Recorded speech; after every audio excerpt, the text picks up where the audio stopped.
Gaza के अस्पताल पर हुए हमले के बाद पूरी दुनिया दो धड़ों में बटी दिखने लगी। बाइडेन ने तो इजरायल पहुंचकर दिखा दिया कि वो हर हाल में इजरायल के साथ खड़े हैं, लेकिन इजरायल के विरोधी देश भी एकजुट होते दिखने लगे। बाइडेन के दौरे से ठीक पहले गाजा के अस्पताल पर हुए हमले के कारण मुस्लिम देश बुरी तरह भड़क गए।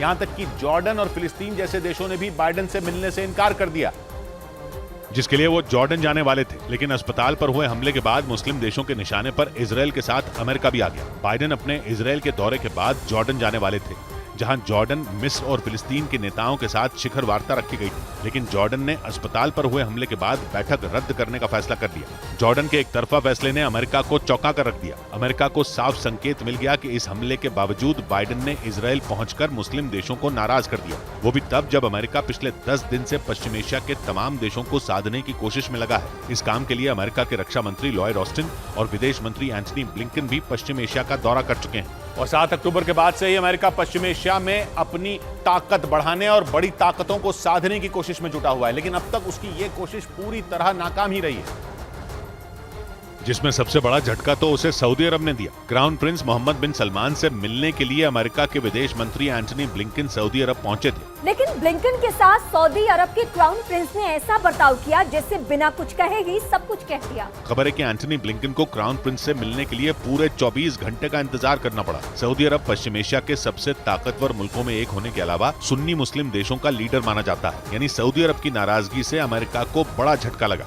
और इससे भी बड़ी टेंशन अमेरिका के लिए सऊदी अरब और ईरान की दोस्ती है, जिसके पीछे चीन है। दोनों देशों के बीच दोस्ती करवाकर चीन पश्चिम एशिया में अमेरिका को बड़ा झटका दे चुका है, जिसकी वजह से अमेरिका पहले से बैकफुट पर है। ईरान एक शिया मुस्लिम मुल्क है और सऊदी अरब एक सुन्नी मुस्लिम मुल्क है। दोनों के बीच की दुश्मनी पश्चिम एशिया में अमेरिका की मौजूदगी की बहुत बड़ी वजह थी। सऊदी अरब को अपनी सुरक्षा के लिए अमेरिका की जरूरत थी। सऊदी अरब और यूएई में अमेरिका की फौज ने अपने कई बड़े अड्डे तक बनाए थे। और जैसे ही सऊदी अरब और ईरान की दोस्ती हुई, अमेरिका की तो जरूरत ही खत्म हो गई। ऊपर से कच्चे तेल के अंतर्राष्ट्रीय कारोबार में भी सऊदी अरब ने अमेरिका को झटके देना शुरू कर दिया, यानी अमेरिका को कूटनीतिक झटका भी लगा और आर्थिक झटका भी लगा, और वो भी ऐसे वक्त पर जब उसे पुराने और पक्के सहयोगियों की सबसे ज्यादा जरूरत थी। क्योंकि पश्चिम एशिया में अमेरिका को इजरायल और हमास की जंग की वजह से झटका नहीं लगा, बल्कि रूस और यूक्रेन की जंग के दौरान ही पश्चिम एशिया की बिसात बिछ गई थी, जिसमें रूस और ईरान की दोस्ती ने अमेरिका को बैकफुट पर धकेल दिया था।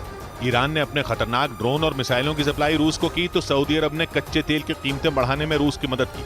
कच्चे तेल का एक्सपोर्ट करने वाले देशों के संगठन ओपेक प्लस में सऊदी अरब और रूस का तगड़ा दबदबा है। दोनों की इस जुगलबंदी ने अमेरिका को पिछले 1.5 साल में कई आर्थिक झटके दिए। मतलब ये कि पश्चिम एशिया की दो बड़ी ताकतें सऊदी अरब और ईरान अमेरिका को झटका देते हुए रूस के साथ दोस्ती निभाने लगी। यूक्रेन जंग में जिस वक्त अमेरिका और यूरोप मिलकर रूस को घेरने में लगे थे, उसी वक्त सऊदी अरब और ईरान रूस की ताकत बने रहे। रही सही कसर तब पूरी हो गई जब सऊदी अरब और ईरान के बीच की दूरियों को चीन ने मिटा दिया। लेकिन अमेरिका के खिलाफ बन रहा ये गठजोड़ तब पूरा हुआ जब इसमें चीन और उत्तर कोरिया भी जुड़ गए।